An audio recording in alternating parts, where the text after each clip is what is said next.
It was a hot afternoon when a 20-year-old boy named Peter walked down a dusty road, holding the rope of a tired donkey.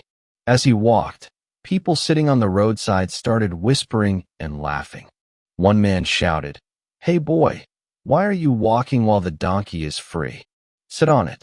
That is what donkeys are for." Peter looked around, embarrassed. Maybe they were right, he thought. He climbed on the donkey's back and continued his journey. A few minutes later, an old man passing by frowned and said, "What a cruel boy. You are young and strong, and that poor donkey is weak and old. Shame on you for riding it." Peter felt his heart sink. He quickly jumped down, patted the donkey's back, and decided to walk again. "Maybe this is the right thing to do," he said to himself. But soon, two women carrying water jars saw them and began to gossip. "Look at this foolish boy. He has a donkey and still walks. Maybe the donkey owns him." Their laughter echoed in Peter's ears. His face turned red with shame.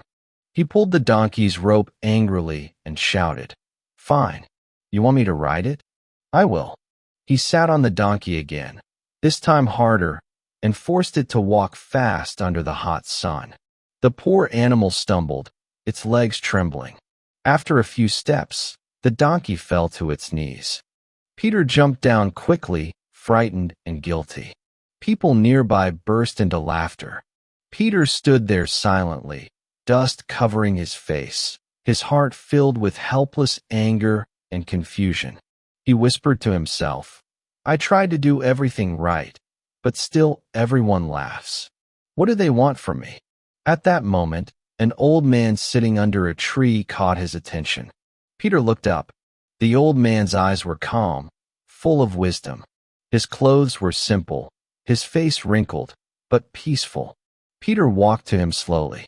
The old man said softly, "You tried to please everyone, but tell me, did you feel peace in any of your choices?" Peter shook his head. "No, sir. Every time I listened to people, I only felt more confused." The old man smiled. "That is because you were trying to be right in everyone's eyes, not wise in your own heart." Peter frowned, confused. "What do you mean?" The old man pointed at the donkey, who was quietly eating some grass nearby. "Look at that donkey. It does not care what people say. It only follows the one who leads it with calmness and purpose. The problem is not what others say, but how quickly you change your direction because of their voices." Peter listened silently. Something inside him began to shift.